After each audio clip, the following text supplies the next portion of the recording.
بسم الله الرحمن الرحيم يا أيها الناس اتقوا ربكم الذي خلقكم من نفس واحدة وخلق منها زوجها وبث منهما رجالا كثيرا ونساء واتقوا الله الذي تساءلون به والأرحام إن الله كان عليكم رقيبا۔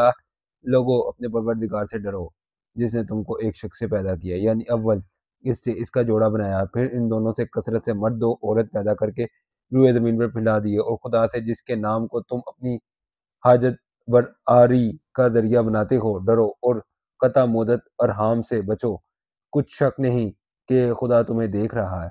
وَآتُوا الْيَتَامَىٰ أَمْوَالَهُمْ وَلَا تَتَبَدَّلُوا الْخَبِيثَ بِالطَّيِّبِ وَلَا تَأْكُلُوا أَمْوَالَهُمْ إِلَىٰ أَمْوَالِكُمْ إِنَّهُ كَانَ حُوبًا كَبِيرًا۔ اور یتیموں کا مال جو تمہاری تحویل میں ہو ان کے حوالے کر دو، اور ان کے پاکیزہ مال کو برے مال سے نہ بدلو، اور نہ ان کا مال اپنے مال میں ملا کر کھاؤ کہ یہ بڑا سخت گناہ ہے۔ وَإِنْ خِفْتُمْ أَلَّا تُقْسِطُوا فِي الْيَتَامَىٰ فَانكِحُوا مَا طَابَ لَكُم مِّنَ النِّسَاءِ مَثْنَىٰ وَثُلَاثَ وَرُبَاعَ فَإِنْ خِفْتُمْ أَلَّا تَعْدِلُوا فَوَاحِدَةً أَوْ مَا مَلَكَتْ أَيْمَانُكُمْ ذَلِكَ أَدْنَىٰ أَلَّا تَعُولُوا۔ اور اگر تم کو اس بات کا خوف ہو کہ یتیم لڑکیوں کے بارے انصاف نہ کر سکو گے تو ان کے سوا جو عورتیں تم کو پسند ہوں، دو دو یا تین تین یا چار چار ان سے نکاح کر لو۔ اور اگر اس بات کا اندیشہ ہو کہ سب عورتوں سے یکساں سلوک نہ کر سکو گے تو ایک عورت کافی ہے، یا لونڈی جس کے تم مالک ہو، اس سے تم بے انصافی سے بچ جاؤ گے۔ وَآتُوا النِّسَاءَ صَدُقَاتِهِنَّ نِحْلَةً فَإِن طِبْنَ لَكُمْ عَن شَيْءٍ مِّنْهُ نَفْسًا فَكُلُوهُ هَنِيئًا مَرِيئًا۔ اور عورتوں کو ان کے مہر خوشی سے دے دیا کرو، ہاں اگر وہ اپنی خوشی سے اس میں سے کچھ تم کو چھوڑ دیں تو اسے ذوق شوق سے کھا لو۔ وَلَا تُؤْتُوا السُّفَهَاءَ أَمْوَالَكُمُ الَّتِي جَعَلَ اللَّهُ لَكُمْ قِيَامًا وَارْزُقُوهُمْ فِيهَا وَاكْسُوهُمْ وَقُولُوا لَهُمْ قَوْلًا مَّعْرُوفًا۔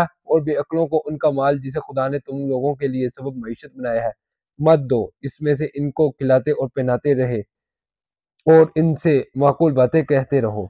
وَابْتَلُوا الْيَتَامَىٰ حَتَّىٰ إِذَا بَلَغُوا النِّكَاحَ فَإِنْ آنَسْتُم مِّنْهُمْ رُشْدًا فَادْفَعُوا إِلَيْهِمْ أَمْوَالَهُمْ وَلَا تَأْكُلُوهَا إِسْرَافًا وَبِدَارًا أَن يَكْبَرُوا وَمَن كَانَ غَنِيًّا فَلْيَسْتَعْفِفْ وَمَن كَانَ فَقِيرًا فَلْيَأْكُلْ بِالْمَعْرُوفِ فَإِذَا دَفَعْتُمْ إِلَيْهِمْ أَمْوَالَهُمْ فَأَشْهِدُوا عَلَيْهِمْ وَكَفَىٰ بِاللَّهِ حَسِيبًا۔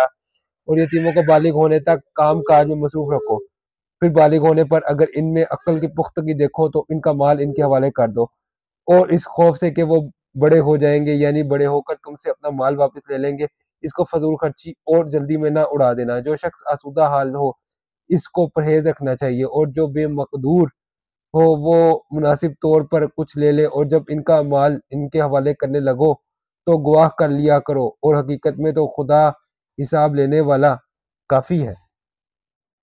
لِلرِّجَالِ نَصِيبٌ مِّمَّا تَرَكَ الْوَالِدَانِ وَالْأَقْرَبُونَ وَلِلنِّسَاءِ نَصِيبٌ مِّمَّا تَرَكَ الْوَالِدَانِ وَالْأَقْرَبُونَ مِمَّا قَلَّ مِنْهُ أَوْ كَثُرَ نَصِيبًا مَّفْرُوضًا۔